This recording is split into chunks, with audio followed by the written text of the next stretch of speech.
નમસ્કાર, હું છું પરવીન પઠાણ અને ગુજરાતની વાત પ્રોગ્રામમાં તમારું સ્વાગત કરું છું. આજે આપણે આપણા આ પ્રોગ્રામમાં જાણીશું કે આપણા ગુજરાત રાજ્યમાં દિવસ દરમિયાન કઈ કઈ ઘટનાઓ બની છે અને કેવી રીતે બની છે. કયો છે સોશિયલ મીડિયાનો હોટ ટોપિક મુદ્દો, તે સમગ્ર જાણકારી વિસ્તારપૂર્વક આપણા આજના આ પ્રોગ્રામમાં આપણે નિહાળીશું.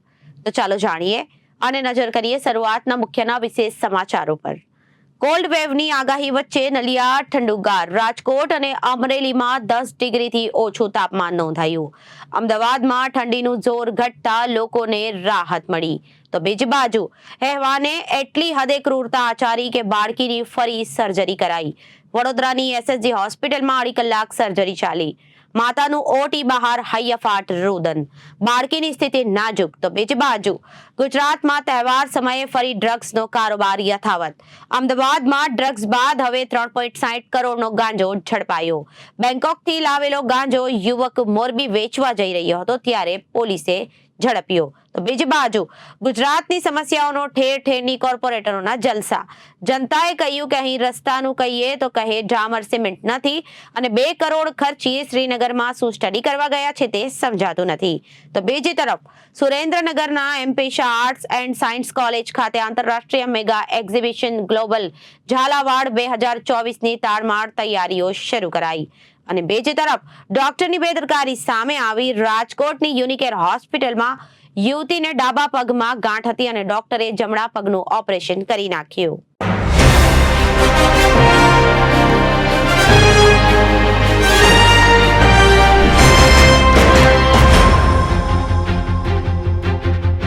હવે જોઈએ સમાચારો વિગતવાર. રાજ્યના કેટલાક જિલ્લાઓમાં કોલ્ડ વેવની આગાહી વચ્ચે આજે નલિયા ફરી એકવાર રાજ્યનું કોલ્ડ વેવ પ્લેસ બની ગયું છે. નલિયામાં લઘુત્તમ તાપમાન 7.5 ડિગ્રી નોંધાયું છે, જ્યારે રાજકોટ અને અમરેલી જિલ્લામાં પણ તાપમાનનો પારો 10 થી નીચે જતા લોકો ઠૂંઠવાયા હતા.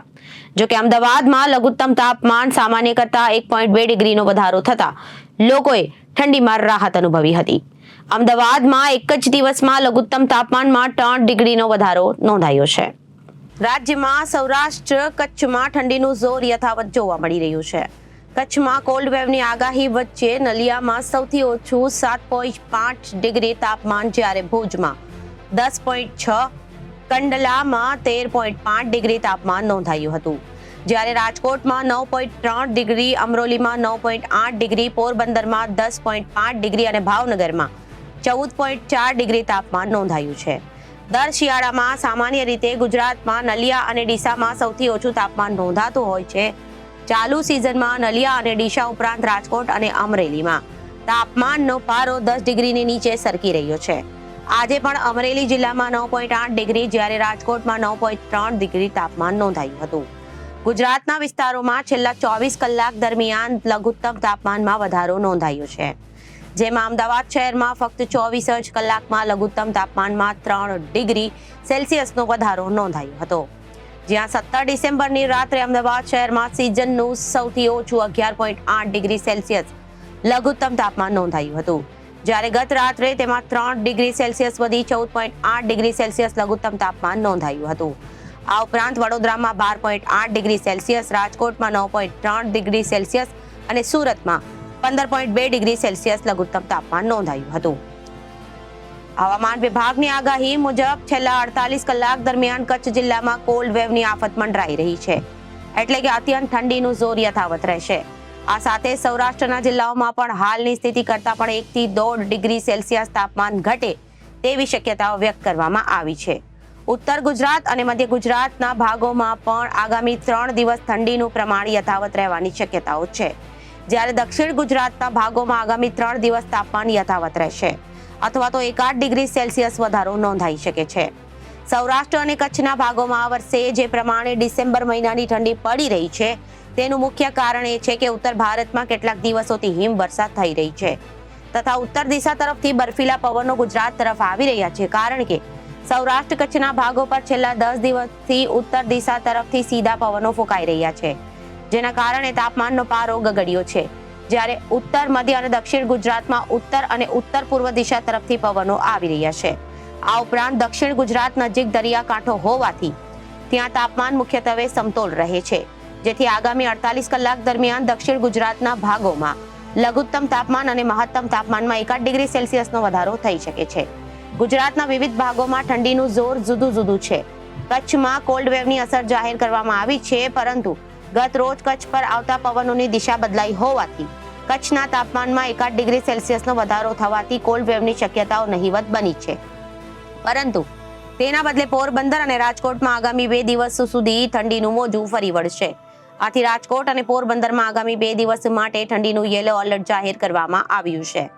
આ સિવાય રાજ્યના અન્ય જિલ્લાઓનું તાપમાન યથાવત રહેવાની શક્યતાઓ છે, કારણ કે હાલમાં ઉત્તર પૂર્વ દિશા તરફથી ગુજરાત ઉપર પવનો ફૂંકાઈ રહ્યા છે અને કારણે તેના તાપમાનમાં કોઈ મોટો ફેરફાર થવાની શક્યતાઓ નહીવત છે. 16 ડિસેમ્બર 2024નો એ દિવસ ઝારખંડનો આ પરિવાર ક્યારેય નહીં ભૂલશે, જ્યારે પરિવાર પોતાના કામ અર્થે બહાર ગયો હતો અને એકલતાનો લાભ ઉઠાવી હેવાને તેની 10 વર્ષની બાળકીનું અપહરણ કર્યું હતું અને નિર્જન સ્થળે લઈ જઈ પીંખી નાખી. ત્યારે આ ઘટનાને 12 વર્ષ પહેલા 16 ડિસેમ્બર 2012ને દિલ્હીમાં બનેલા નિર્ભયા કાંડની યાદને તાજી કરી દીધી છે. હેવાન વિજય પાસવાને બાળકી ઉપર એટલી હદે ક્રૂરતા આચરી હતી કે ભરૂચની હોસ્પિટલમાં બાળકીની એકવાર તો સર્જરી કરવામાં આવી હતી, પરંતુ તે સક્સેસ ન જતા વડોદરાની હોસ્પિટલમાં બાળકીની ફરી સર્જરી કરવી પડી હતી. તેમ છતાં હાલ બાળકીની સ્થિતિ ખૂબ જ નાજુક છે. વડોદરાની એસએસજી હોસ્પિટલમાં બાળકીની ફરી સર્જરી કરાઈ હતી. વડોદરાની સયાજી હોસ્પિટલના જનરલ સર્જરી વિભાગમાં બાળકીની ફરી સર્જરી કરવામાં આવી હતી, જેમાં સર્જરી વિભાગ, પીડિયાટ્રિશિયન અને એનેસ્થેસિયા વિભાગની મદદ લેવામાં આવી હતી. આ સર્જરી કરતા ડોક્ટરને 2.5 કલાકનો સમય લાગ્યો હતો. આ બાળકીના મોઢા અને પેટના ભાગે તેમજ ગુપ્ત ભાગમાં ગંભીર ઈજાઓ છે. ત્યારે પેટના ભાગે થયેલી ગંભીર ઈજાને પગલે ભરૂચની હોસ્પિટલમાં તાત્કાલિક સર્જરી તો કરવામાં આવી હતી, પરંતુ આ સર્જરી દરમિયાન એક ટાંકો ભૂલી જતા વડોદરાના ડોક્ટરને આ સર્જરી ફરી કરવાની જરૂર પડી હતી. મેડિકલ ભાષામાં આ સંશોધનાત્મક લેપ્રોટોપી કહેવાય છે. હાલ બાળકીની આઈસીયુમાં સારવાર ચાલી રહી છે.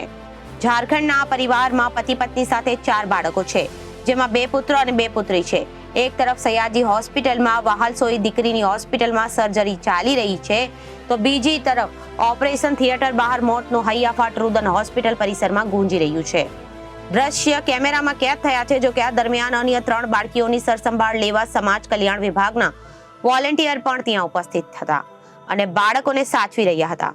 મહત્વની વાત એ છે કે બાળકોને આશરો આપવા માટે સામાજિક સંસ્થાઓ આગળ આવી છે, પરંતુ માતા પિતાને રહેવા માટે યોગ્ય વ્યવસ્થા થઈ શકી નથી. તે પણ એક પ્રશાસન માટે શરમજનક બાબત છે અને ઉલ્લેખનીય છે કે આટલું મોટું વિશ્રામ સદન બન્યું છે, છતાં કોઈ પણ દર્દીના સગાને રહેવા દેવામાં આવતા નથી. તે ધૂળ ખાઈ રહ્યું છે. આ અંગે બાળકીના પિતાએ વાતચીતમાં જણાવ્યું કે આ ઘટનાની 6 થી 7 વાગ્યાની આસપાસ બની હતી. અમે ત્યાં જ હાજર હતા.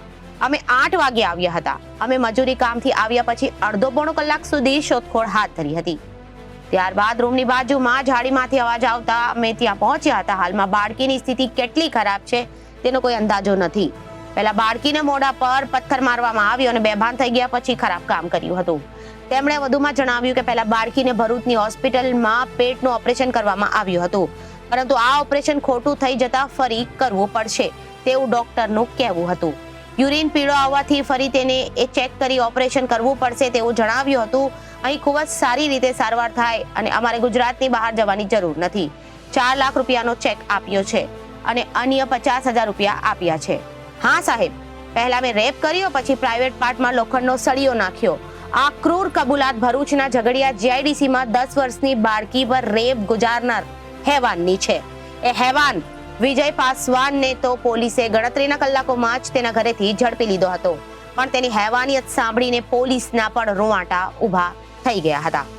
આ હેવાન એટલેથી ન હતો અટક્યો કે તેની પૂછપરછમાં ઘટસ્ફોટ થયો છે કે એકાદ મહિના અગાઉ પણ તેણે આ જ માસૂમ સાથે દુષ્કર્મ આચર્યું હતું, પણ મા બાપની ચુપ્પીએ આ દીકરીને મોતના મુખમાં ધકેલી દીધી છે. હાલ તે વડોદરાની હોસ્પિટલમાં જીવન મરણ વચ્ચે ઝોલા ખાઈ રહી છે. બીજી તરફ 10 વર્ષની બાળકી પર દુષ્કર્મ કરનારા આરોપી વિજય પાસવાનને કોર્ટમાં રજૂ કરાતા આરોપીના 5 દિવસના રિમાન્ડ મંજૂર થયા છે. પોક્સો એક્ટ હેઠળ આરોપી વિજય પાસવાનને 1 લાખ રૂપિયા વચગાળાના વળતર પેટે ચૂકવવા પણ આદેશ કરાયો છે. સરકાર તરફથી મુખ્ય સરકારી વકીલ પીબી પંડ્યાએ દલીલો કરી હતી. દુષ્કર્મ ગુજાર્યા બાદ આરોપીએ બાળકી સાથે અમાનવીય કૃત્ય કર્યું. પોલીસની પૂછપરછમાં સામે આવ્યું કે આ હેવાને 1 મહિના અગાઉ પણ આ બાળકી પર દુષ્કર્મ આચર્યું હતું. જોકે સમાજમાં આબરૂ જવાની બીકે મા બાપે કોઈ પોલીસ ફરિયાદ કરી ન હતી. એના લીધે આરોપીની હિંમત વધી ગઈ અને બીજી વાર કૃત્ય કર્યું. આ મામલે પોલીસે પ્રથમ બાળકીને જલ્દ સારવાર મળે તે માટે પ્રયાસો હાથ ધર્યા છે અને આ ગુના માટે એક ટીમ પણ બનાવી તપાસ હાથ ધરાઈ છે. ત્યારબાદ આશરે 6:30 વાગ્યાના અરસામાં બાળકીની માતા તેનું ઘરકામ કરતી હતી ત્યારે અચાનક તેની મોટી પુત્રીનો અવાજ સાંભળ્યો. મમ્મી મમ્મી આમ જોરથી તેણે અવાજ સંભળાતા તે કોલોનીની દિવાલ તરફ જોવા ગઈ તો તેને પુત્રીને દિવાલની પાછળ જોઈ. બાદમાં કોલોનીમાં રહેતા અન્ય લોકોને મદદ માટે બોલાવી બાળકીને કોલોનીમાં લાવીને તાત્કાલિક સારવાર માટે રિક્ષામાં જીઆઈડીસીમાં આવેલા દવાખાને લઈ ગયા હતા, જ્યાંથી તેને ભરૂચ સિવિલમાં ખસેડવામાં આવી. બાળકીને ગુપ્તાંગ સહિત શરીરના અન્ય ભાગે ગંભીર ઈજા હોવાથી 3 કલાક સુધી તેની સારવાર કરવામાં આવી હતી. ત્યારબાદ વધુ સારવાર માટે તેને વડોદરા સયાજી હોસ્પિટલ ખસેડાઈ હતી, જ્યાં તેને હાલ સારવાર હેઠળ છે. બીજી તરફ પોલીસે મૂળ ઝારખંડના આરોપી વિજય પાસવાનને ઝડપી પાડી જેલના હવાલે કરી દીધો છે. આરોપી 2 સંતાનોના પિતા છે. તેનો પરિવાર વતનમાં રહે છે. 12 વર્ષ પહેલા 16 ડિસેમ્બર 2012માં દિલ્હીમાં પેરામેડિકલની વિદ્યાર્થીની નિર્ભયા સાથે થયેલા ગેંગરેપમાં આખા દેશને શરમમાં ડુબાડ્યો હતો. ચાલતી બસમાં મોડી રાત્રે એક યુવતી સાથે 6 નરાધમે ગેંગરેપ કરી અને અમાનવીય કૃત્ય આચર્યું હતું. બરોબર 12 વર્ષ બાદ 16 ડિસેમ્બર 2024ના રોજ આવી જ ગુજરાતને કલંકિત કરતી એક ઘટનાએ નિર્ભયા કાંડની યાદ અપાવી દીધી છે. સોમવારે સાંજે ભરૂચના ઝઘડિયા જીઆઈડીસી વિસ્તારમાં હેવાને 10 વર્ષની માસૂમ સાથે દુષ્કર્મ આચરી ગુપ્તાંગમાં લોખંડનો સળિયો નાખતા તેની હાલત વડોદરાની હોસ્પિટલમાં સારવાર ચાલી રહી છે. તહેવારોની સિઝન આવતા જ ગુનેગારોને પોતાના નશાનો કારોબાર વધારવા માટે પ્રયાસ કરતા હોય તો પછી નાનકડું ગામ હોય કે મોટા શહેરમાં પણ નશાની વસ્તુઓ પહોંચાડવા માટે અલગ અલગ લાઈનો શરૂ થતી જ હોય છે. આ વખતે મુંબઈથી આવતો ગાંજો મોરબી જતો હતો. તે દરમિયાન અમદાવાદ શહેરના વાહન ચેકિંગ દરમિયાન 3.60 કરોડનો ગાંજો મળી આવતા પોલીસને મોટી સફળતા મળી છે. આ સમગ્ર પ્રકરણમાં હજુ પણ વધુ કડી ખુલે તેવી શક્યતાઓ છે. અમદાવાદ શહેરના વાહન ચેકિંગની ઝુંબેશ દરમિયાન ફરી એક વખત મહત્વની સફળતા મળી છે. અગાઉ કરોડો રૂપિયા રોકડા પણ વાહન ચેકિંગ દરમિયાન મળ્યા હતા. 31મી ડિસેમ્બર પહેલા શહેરમાં ડ્રગ્સનો સપ્લાય વધ્યો છે. શહેરમાં જ્યારે કાયદો અને પરિસ્થિતિની સ્થિતિ કથળી બની રહી છે ત્યારે પોલીસ ડિપાર્ટમેન્ટ એકદમ એક્શન મોડમાં આવી ગયું છે. ઠેર ઠેર કોમ્બિંગ હાથ ધરીને ગુનેગારોને કંટ્રોલમાં કરવા માટે પ્રયાસો શરૂ કરી દીધા છે. પોલીસની આ કામગીરીથી લોકો હેરાન થયા હતા તેવું અમદાવાદીઓ માની રહ્યા છે. પરંતુ આ પોલીસની કામગીરીના કારણે સંખ્યાબંધ યુવાઓનું ભવિષ્ય ખરાબ થતું અટકી ગયું હતું. પોલીસ કોમ્બિંગ અને બંદોબસ્તના કારણે ગઈકાલે વટવા પોલીસને એક મોટી સફળતા મળી છે. પોલીસે વાહન ચેકિંગ દરમિયાન 3.60 કરોડ રૂપિયાનો હાઇબ્રિડ ગાંજો જપ્ત કર્યો છે, જેને મોરબીના યુવક બેંકોકથી લાવ્યો હતો. હાલ યુવાઓમાં હાઇબ્રિડ ગાંજાની બોલબાલા જોવા મળી રહી છે. ત્યારે પોલીસ તેમજ એજન્સીઓ ઘણા કેસ કરી રહી છે. જો પોલીસે બંદોબસ્ત ગોઠવ્યો ન હોત તો કદાચ કરોડો રૂપિયાનો હાઇબ્રિડ ગાંજો મોરબી સુધી પહોંચી ગયો હોત. ગુનાખોરીને કંટ્રોલ કરવા તેમજ ગેરકાયદેસર ચીજ વસ્તુઓની હેરફેર થતી અટકે તે માટે પોલીસ તેમજ સુરક્ષા એજન્સીઓ ઠેર ઠેર તપાસ કરી રહી છે. ક્રિસમસ નજીક આવી રહી છે હોવાથી દારૂની હેરફેર પણ વધી રહી છે, જેના કારણે પોલીસે અમદાવાદમાં એન્ટ્રી થવાના તમામ રસ્તા પર બંદોબસ્ત ગોઠવી દીધો છે અને એક પછી એક ગાડીઓનું ચેકિંગ કરી રહી છે. પોલીસની કામગીરી ખરેખર વખાણવા લાયક છે, કારણ કે ગઈકાલે સ્થાનિક પોલીસની સતર્કતાને કારણે કરોડો રૂપિયાનો હાઇબ્રિડ ગાંજો જપ્ત કર્યો છે. વટવા પોલીસની ટીમ ચેકપોસ્ટ પર વાહન ચેકિંગ કરી રહી હતી ત્યારે કારમાં બેઠેલા પેસેન્જરનું ચેકિંગ કર્યું હતું. પેસેન્જરની બેગ ચેક કરતા તેની પાસેથી ગાંજા જેવો પદાર્થ મળી આવ્યો હતો. વટવા પોલીસે પેસેન્જરની અટકાયત કરીને તેને પોલીસ સ્ટેશનમાં લઈ ગઈ અને એફએસએલની ટીમે બોલાવી લીધી હતી. એફએસએલની ટીમે શંકાસ્પદ પદાર્થને ચેક કરતા તે હાઇબ્રિડ ગાંજો હોવાનું સામે આવ્યું હતું. વટવા પોલીસે તરત જ પેસેન્જરની ધરપકડ કરી તેની પૂછપરછ શરૂ કરી. યુવકનું નામ યોગેશ રતિલાલ દસાડિયા છે. તે મોરબીનો રહેવાસી છે. યોગેશ બેંકોકથી કરોડો રૂપિયાનો હાઇબ્રિડ ગાંજો લાવ્યો હતો. યોગેશ ગાંજો લઈને મોરબી જઈ રહ્યો હતો, જ્યાં તેની પોલીસે ચેકિંગ દરમિયાન ધરપકડ કરી હતી. અવારનવાર બેંકોકથી અયાશી કરવા માટે જતો હોવાનું સૂત્રો પાસેથી જાણવા મળ્યું હતું. બેંકોકમાં અયાશી સાથે રૂપિયા કમાવાના ઈરાદે યોગેશ અનેક વખત ટ્રીપ મારતો હતો. બેંકોકમાં ખુલ્લેઆમ હાઇબ્રિડ ગાંજો મળતો હોવાથી તેણે મોરબી લાવીને વેચવાનું નક્કી કર્યું હતું. બેંકોકમાં અયાશી કર્યા બાદ તે હાઇબ્રિડ ગાંજો ખરીદતો અને બાદમાં મોરબી વેચતો. યોગેશના બેંકનું ચેકિંગ કરાતા તેમાંથી 3.60 કરોડની કિંમતના હાઇબ્રિડ ગાંજો મળી આવ્યો હતો, જ્યારે બેંકોકથી મુંબઈની ફ્લાઇટની ટિકિટ મળી હતી અને યોગેશ બેંકોક ગયો હતો, જ્યાં તેણે ગાંજો ખરીદીને બેગમાં મૂકી દીધો હતો. ફ્લાઇટ સીધી બેંકોકથી મુંબઈ ગઈ હતી, જ્યાં તે બેગ સ્કેન કરાવીને લાવ્યો હતો. હેમખેમ રીતે એરપોર્ટની બહાર નીકળી ગયા બાદ યોગેશ મોરબી જવા માટે રવાના થયો હતો. અમદાવાદમાં એન્ટ્રી મારે તે પહેલા તે ઝડપી લેવાયો હતો. એટીએસની ટીમે નરોડા ગેલેક્સી સિનેમા પાસે હાજર હતા, ત્યારે રાકેશ દરાંગી અને પ્રવીર દરાંગી નામના 2 યુવકો શંકાસ્પદ હાલતમાં પસાર થઈ રહ્યા હતા. શંકા જતા બંને શખ્સોની અટકાયત કરી હતી અને અંગ ઝડતી કરી હતી. અંગ ઝડતી દરમિયાન બંને શખ્સો પાસેથી ગાંજો મળી આવ્યો હતો. એટીએસની ટીમે તરત જ એફએસએલની ટીમને બોલાવી દીધી હતી અને પદાર્થનું પરીક્ષણ કરી પરીક્ષણ દરમિયાન પદાર્થ ગાંજો હોવાથી પુરવાર થયું હતું. એટીએસની ટીમે ક્રાઇમ બ્રાન્ચમાં બંને શખ્સોને વિરુદ્ધ ગુનો નોંધી કાયદેસરની કાર્યવાહી હાથ ધરી છે.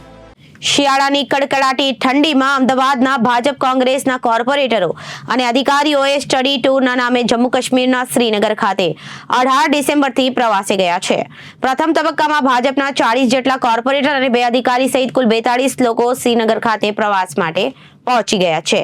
એક તરફ પ્રજાના કામો માટે ચૂંટાયેલા પ્રતિનિધિઓ રોડ, પાણી, લાઇટ, ગટર સહિતની પ્રાથમિક સુવિધાઓના કામો પર ધ્યાન આપવું જોઈએ, તો બીજી તરફ તેઓ ફરવા નીકળી ગયા છે.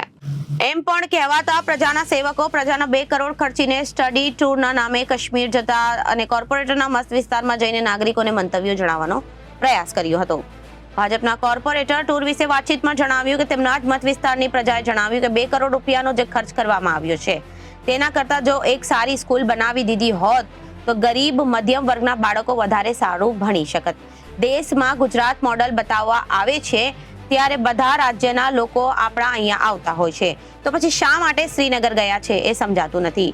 શિયાળાની ઠંડીમાં -ડિગ્રી જ્યાં તાપમાન હોય છે, ત્યાં શું સ્ટડી ટૂર માટે ગયા છે કે પછી ફરવા માટે ગયા છે? એક તરફ ગરીબ પ્રજા રોડ ઉપર છે, ત્યારે બીજી તરફ ભાજપ કોંગ્રેસના કોર્પોરેટર પ્રજાને પૈસા પર જલસા કરી રહ્યા છે. નારાયણપુરા વોર્ડના ભાજપના કોર્પોરેટર રોડ એન્ડ બિલ્ડિંગ કમિટીના ચેરમેન જયેશ પટેલે પણ જમ્મુ કાશ્મીરના પ્રવાસે ગયા છે. જ્યારે નારાયણપુરમાં આવેલી સંગીતા સોસાયટીના રહેવાસી પ્રકાશભાઈ દેસાઈએ જણાવ્યું કે અમારી સોસાયટીની બહાર જ ઘણા લાંબા સમયથી આરસીસી રોડ બનાવવાની કામગીરી ચાલી રહી છે. શરૂઆતના દિવસોમાં કામ પણ ચાલુ થયું, પણ ત્યારબાદ ખૂબ જ ધીમી ગતિથી કામ ચાલી રહ્યું હતું. તેનાથી અમારી સોસાયટીના રહીશોને આસપાસના વિસ્તારોમાં રહેતા લોકો અને રસ્તા પરથી પસાર થતા લોકો હેરાન થઈ ગયા છે. બીજી તરફ પ્રગતિનગર 4 રસ્તા પાસે પણ બ્રિજ બનાવવાની કામગીરી ચાલુ હોવાથી ત્યાંનું ટ્રાફિક સોસાયટીની બહાર જ પસાર થાય છે, જેને કારણે અમારી સોસાયટીને રહેવાસીઓને મેઇન રોડ ઉપર જવા માટે 10 થી 15 મિનિટ પીક અવર્સમાં રાહ જોવી પડે છે, કારણ કે ખૂબ જ ટ્રાફિક જામ થઈ જતો હોય છે. તેથી નારાયણપુરા વોર્ડના તમામ લોકો હેરાન થઈ ગયા છે. અને આ ઉપરાંત તેમણે જણાવ્યું હતું કે કોર્પોરેટર એકવાર ચૂંટાઈને આવ્યા તે પછી ફરવાના જ છે ને, ભલે ને પ્રજા હેરાન થાય. વર્ષો પહેલા બ્રિટિશરો આવીને હેરાન કરી ગયા અને હવે આપણા જ લોકો આપણને હેરાન પરેશાન કરે છે. વેજલપુર વોર્ડના ભાજપના કોર્પોરેટર વોટર સપ્લાય કમિટીના ચેરમેન દિલીપ બાગાડિયા જમ્મુ કાશ્મીર ખાતે પ્રવાસે ગયા છે. ત્યારે વેજલપુરમાં આવેલી શિવાજી પાર્ક સોસાયટીના રહી શિવાનીબેન પટેલે જણાવ્યું કે હું એક ગૃહિણી છું અને મારા વોર્ડમાં કચરાની સમસ્યા ખૂબ જ વધુ છે. સફાઈ તો રહેતી જ નથી, તેની સાથે કચરાની ગાડી દરરોજ આવતી નથી. તેના બદલે આવે ને આવે એવું કહે કે કેટલીક વખત તો 1 અઠવાડિયા સુધી પણ કચરો લેવા માટે ગાડી આવતી નથી. જ્યારે ફરિયાદ કરીએ ત્યારે 2 થી 3 વખત 3 દિવસ બાદ કચરાની ગાડી આવીને કચરો લઈ જાય છે. ત્યારબાદ ફરીથી તે જ સમસ્યા ઉદ્ભવે છે. ઘણી વખત અમારે જાતે જ કચરો નાખવા માટે દૂર જવું પડે છે. વેજલપુર વોર્ડમાં રહેતા અનેક નિશારભાઈ શેખે જણાવ્યું કે હું ઘણા વર્ષોથી વેજલપુર વોર્ડમાં રહું છું. અમારા વોર્ડમાં છેલ્લા 2.5 થી 3 મહિનાથી બાળદેવનગર પાસેનો રોડ ખોદી રાખ્યો છે, જેના કારણે રાહદારીઓ અડધા કલાકથી પણ વધુ સમય માટે ટ્રાફિક જામમાં ઉભા રહેવું પડે છે. આ ઉપરાંત રસ્તે ચાલતા જનાર લોકોને જગ્યા મળતી નથી. જે રસ્તા ઉપરથી પસાર થવા માટે 1 મિનિટ કરતા પણ ઓછો સમય લાગતો હતો, તેના બદલે હવે અડધો કલાક ટ્રાફિક જામમાં લોકોને ઉભા રહેવું પડે છે. તેથી ઝડપથી આ કામગીરી હવે પૂર્ણ થાય તો ટ્રાફિક જામની સમસ્યા હળવી થશે તેમ લાગી રહ્યું છે. ચાંદખેડા વોર્ડના ભાજપના કોર્પોરેટર રાકેશ બ્રહ્મભટ્ટે જમ્મુ કાશ્મીર ખાતે પ્રવાસે ગયા અને ત્યારે ચાંદખેડા વિસ્તારમાં રહેતા સુમિતભાઈ પટેલે જણાવ્યું હતું કે ચૂંટાયેલા પ્રતિનિધિઓ એવા કોર્પોરેટરને પ્રજાકીય કામો પર વધારે ધ્યાન આપવાનું હોય છે. ચાંદખેડા વિસ્તારમાં સ્નેહ પ્લાઝા રોડ પર આખો રોડ ખરાબ થઈ ગયો છે અને ખાડા છે, છતાં પણ રોડ સરખા કરવામાં આવતા નથી. અનેક પ્રશ્નો અને વિસ્તારમાં છે. પ્રજાના કામો પર પહેલા ધ્યાન આપવું જોઈએ. દેશમાં ગુજરાતને મોડલ બતાવવામાં આવે, જેના આધારે લોકો અહીંયા આવતા હોય છે, પરંતુ શ્રીનગર ખાતે શેનો સ્ટડી રિપોર્ટ કરવા ગયા છે તે સમજાતું નથી. સુરેન્દ્રનગરમાં MP Shah arts and science college ખાતે આંતરરાષ્ટ્રીય મેગા એક્ઝિબિશન ગ્લોબલ ઝાલાવાડ 2024ની તાડમાર તૈયારીઓ શરૂ કરી દેવાઈ છે. ઝાલાવાડ ફેડરેશન ટીમ દ્વારા ભવ્ય આયોજન થશે. દેશ વિદેશના અગ્રણી આગેવાનો સહિત સીએમ, મંત્રીઓ, સાંસદો અને ધારાસભ્યો સહિત નામી અનામી લોકો ખાસ ઉપસ્થિત રહેશે. સુરેન્દ્રનગર શહેરમાં આવેલ MP Shah arts and science college ખાતે ઝાલાવાડ ફેડરેશન દ્વારા આયોજિત બેજા આંતરરાષ્ટ્રીય મેગા એક્ઝિબિશન ગ્લોબલ ઝાલાવાડ 2024નું ત્રિદિવસીય આયોજન હાથ ધરવામાં આવ્યું છે અને તાડમાર તૈયારીઓ શરૂ કરી દેવામાં આવી છે, જેમાં 27 થી 29 ડિસેમ્બરના રોજ મેગા એક્સપો યોજાશે. આ એક્ઝિબિશનમાં અંદાજે 3 લાખથી વધુ મુલાકાતીઓ આવવાની સંભાવના છે અને 300 થી વધુ સ્ટોલ રાખેલ છે. આ એક્ઝિબિશનમાં ઝાલાવાડ ઉદ્યોગને વધુ વેગ આપવામાં આયોજન કરવામાં આવ્યું છે. ગ્લોબલ ઝાલાવાડ 2024માં નજીવા દરે સ્ટોલ આપવામાં આવશે અને સ્ટોલ ધારકો માટે ઉદ્યોગને લાગતા માર્ગદર્શન સેમિનારનું આયોજન કરવામાં આવશે અને ઝાલાવાડની પ્રોડક્ટનું બ્રાન્ડિંગ અને માર્કેટિંગ પણ કરવામાં આવશે. ગ્લોબલ ઝાલાવાડ 2024 મેગા એક્સપોના ઉદ્ઘાટન સમારોહ ગુજરાત રાજ્યના માનનીય મુખ્યમંત્રી શ્રી ભૂપેન્દ્રભાઈ પટેલ દ્વારા કરવાનું છે અને ગ્લોબલ ઝાલાવાડ 2024ને સફળ બનાવવા માટે રાજ્ય સરકાર શ્રી તરફથી જરૂરી દરેક સહકાર અને સહયોગ અપાશે અને ગ્લોબલ ઝાલાવાડ 2024માં માનનીય મુખ્યમંત્રી ખાસ પધારી ઝાલાવાડ ફેડરેશનની ટીમનો ઉત્સાહ વધારશે અને દેશ વિદેશના અગ્રણી આગેવાનો સહિત મંત્રીઓ અને સાંસદો, ધારાસભ્યો તેમજ સામાજિક અગ્રણી આગેવાનો સહિત 3 લાખથી વધુ લોકો ઉપસ્થિત રહેશે. તેમજ ગ્લોબલ ઝાલાવાડ 2024ની વધુ માહિતી આપતા જણાવ્યું હતું કે દેશ વિદેશમાં ઝાલાવાડીઓ પધારશે અને 3 દિવસ સુધી બિઝનેસ નેટવર્કિંગ અને રિટેલર બિઝનેસની માર્કેટ માટે અલગ અલગ વિષયો સાથે નિષ્ણાંતો દ્વારા સેમિનારનું આયોજન રખાશે. દેશના અગ્રણી ઉદ્યોગકારો ખાસ ઉપસ્થિત રહેશે અને આ કાર્યક્રમમાં સફળ બનાવવા માટે ઝાલાવાડ ફેડરેશનની ટીમે ભારે જહેમત ઉઠાવી રહી છે. જય જય ઝાલાવાડ, સમૃદ્ધ ઝાલાવાડના નારા સાથે Jhalawad federation of trade industries દ્વારા સુરેન્દ્રનગરના વિશાળ ground MP Shah arts and science કોલેજમાં આગામી 27, 28, 29 ડિસેમ્બર 2024ના રોજ એક મેગા એક્સપોનું આયોજન કરી રહ્યા છીએ. તો આ મેગા એક્સપોમાં સમગ્ર ઝાલાવાડ વાસીઓને હું ડૉક્ટર અક્ષય રાવલ નમ્ર નિમંત્રણ કરું છું કે દરેકે દરેક ઝાલાવાડ વાસીઓ આ મેગા એક્સપોમાં જરૂર પધારે. આ મેગા એક્સપોની વિશેષતા કહું તો આ મેગા એક્સપોમાં લગભગ 2 થી 2.5 લાખ વ્યક્તિઓ આ 3 દિવસ દરમિયાન ભાગ લેશે. આ મેગા એક્સપોમાં ઝાલાવાડની બધી જ નાની મોટી ઇન્ડસ્ટ્રી તથા ઉદ્યોગ સાહસિકો ભાગ લેશે. ઝાલાવાડની અસ્મિતા તથા ઝાલાવાડના ગૌરવક્ષમા દરેકે દરેક વસ્તુઓને ઝાલાવાડના આ મેગા એક્સપોમાં આવરી લેવામાં આવશે. ઝાલાવાડ મેગા એક્સપોમાં મહિલાઓને પ્રોત્સાહન મળે એ માટે એક સ્પેશિયલ મહિલા પેવેલિયનનું પણ આયોજન કરવામાં આવેલ છે તથા ઝાલાવાડની પ્રાકૃતિક ખેતીને પ્રોત્સાહન મળે તે માટે એક પ્રાકૃતિક મેગા ડોમનું પણ વ્યવસ્થા કરવામાં આવેલ છે. એ સિવાય આ મેગા એક્સપોમાં ઝાલાવાડ તથા ઝાલાવાડના ઉદ્યોગિકોને પ્રોત્સાહન મળે એ માટે અલગ અલગ વિષયના નિષ્ણાંતો દ્વારા અલગ અલગ સેમિનારનું આયોજન પણ કરવામાં આવશે. એ સિવાય આ ઝાલાવાડ મેગા એક્સપોમાં રાતે સાંસ્કૃતિક કાર્યક્રમોનું પણ આયોજન કરવામાં આવેલ છે. તો હું એક ઝાલાવાડ વાસી તરીકે દરેક ઝાલાવાડ વતનીઓને એક વિનંતી કરવા માંગુ છું કે આ ઝાલાવાડ મેગા એક્સપોને ખરા અર્થમાં સક્સેસ બનાવવા માટે આ ઝાલાવાડ ફેડરેશન દ્વારા જે પોસ્ટ સોશિયલ મીડિયામાં મૂકવામાં આવે છે એ પોસ્ટને આપ શ્રી આપના સોશિયલ મીડિયા દ્વારા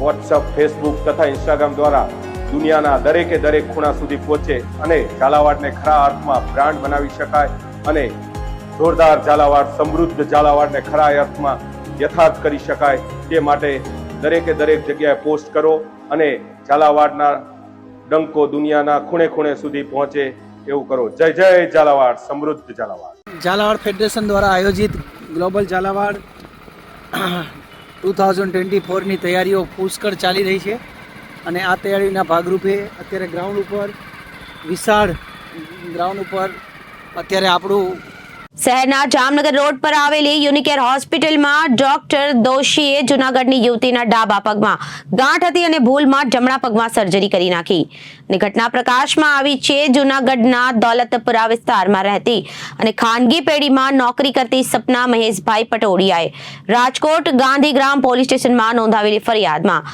આરોપી તરીકે જામનગર રોડ પર નાગેશ્વર વિસ્તારમાં આવેલી યુનિકેર હોસ્પિટલના ડોક્ટર જિગીશ દોશીનું નામ આપ્યું હતું. સપના પટોડિયાએ ફરિયાદમાં જણાવ્યું કે 10 વર્ષ પહેલા જૂનાગઢમાં ગણેશ વિસર્જન ખાતે ટ્રક પલટી ખાઈ જતા તેને ડાબા પગમાં સામાન્ય ઈજા થઈ હતી, જેથી તે વખતે કોઈ સારવાર કરી ન હતી. બાદમાં ધીમે ધીમે સપનાને ડાબા પગે ગોઠણથી નીચે દુખાવો શરૂ થયો હતો.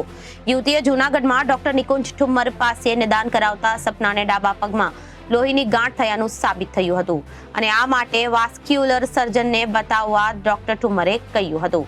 યુવતીએ સર્ચ કરતા રાજકોટ યુનિકેર હોસ્પિટલમાં આયુષ્યમાન કાર્ડ પર વાસ્ક્યુલર સર્જન દ્વારા ઓપરેશન કરી આપવામાં આવે છે તેની જાણ થતાં સપના તેના ફઈ સાથે તારીખ 3 એપ્રિલના રોજ રાજકોટ યુનિકેર હોસ્પિટલ આવી હતી. ડોક્ટર જગદીશ જીગેશ દોશીએ 5 દિવસની દવા આપી હતી. તારીખ 10 એપ્રિલના સપના ફરીથી હોસ્પિટલ આવી હતી અને દવાથી દુખાવામાં કોઈ રાહત થતી ન હતી કહેતા ડોક્ટર દોશીએ ઓપરેશન કરવું પડશે તેમ કહ્યું હતું. તારીખ 24 એપ્રિલના રોજ સપના હોસ્પિટલમાં દાખલ થઈ અને 25 તારીખે ઓપરેશન કરવામાં આવ્યું. ઓપરેશન બાદ ડોક્ટર જગેશ દોશીએ સપના અને તેના પરિવારજનોને કહ્યું કે ડાબા પગ ઉપરાંત જમણા પગ પર નાની ગાંઠ હોવાથી ડાબા પગની સાથે જમણા પગનું પણ ઓપરેશન કરી નાખ્યું છે અને તારીખ 26ના રજા આપતા સપના પોતાના ઘરે જતી રહી હતી.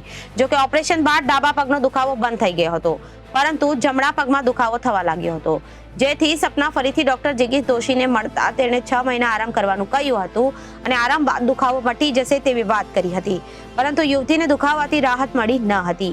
સપનાએ જૂનાગઢમાં ડોક્ટર ઠુમ્મરને બતાવતા તેમણે MIR સહિતના રિપોર્ટ કરાવતા ડોક્ટર દોશીએ સર્જરી વખતે કરેલી ભૂલોનો ભંડાફોડ થયો હતો. ડોક્ટર ઠુમ્મરે કહ્યું હતું કે ઓપરેશન વખતે ભૂલ થવાથી ગોઠણના ભાગે આવતી નસ થોડી દૂર જતી રહી છે, એના કારણે દુખાવો થઈ રહ્યો છે. ડોક્ટર જગીશ દોશીની લાપરવાહીને કારણે સપનાને જમણા પગમાં આજીવન ખોટ રહી છે. સપનાએ ફરિયાદમાં જણાવ્યું કે જમણા પગમાં મંજૂરી વગર ડોક્ટર દોશી ઓપરેશન કર્યું હતું અને તે પગમાં ખોટ રહી ગઈ હતી. તેણે ગાંધીગ્રામ પોલીસમાં જે તે સમયે અરજી કરી ત્યારે આ મામલે તપાસ માટે તબીબી નિષ્ણાંત સહિતની એક કમિટીની રચના થઈ હતી. તે કમિટીએ તપાસ પૂર્ણ કરી રિપોર્ટ પોલીસને સોંપ્યો હતો. તે રિપોર્ટમાં પણ લખ્યું હતું કે ઓપરેશનમાં સારવાર કરનાર ડોક્ટરની બેદરકારી નકારી શકાય નહીં અને ઓપરેશનનું કારણ શંકાસ્પદ લાગે છે. તો અત્યારે ગુજરાતની વાતમાં વિરામ લઈએ. વધુ સમાચારો જોવા માટે જોતા રહો જનાદેશ ન્યૂઝ. નમસ્કાર.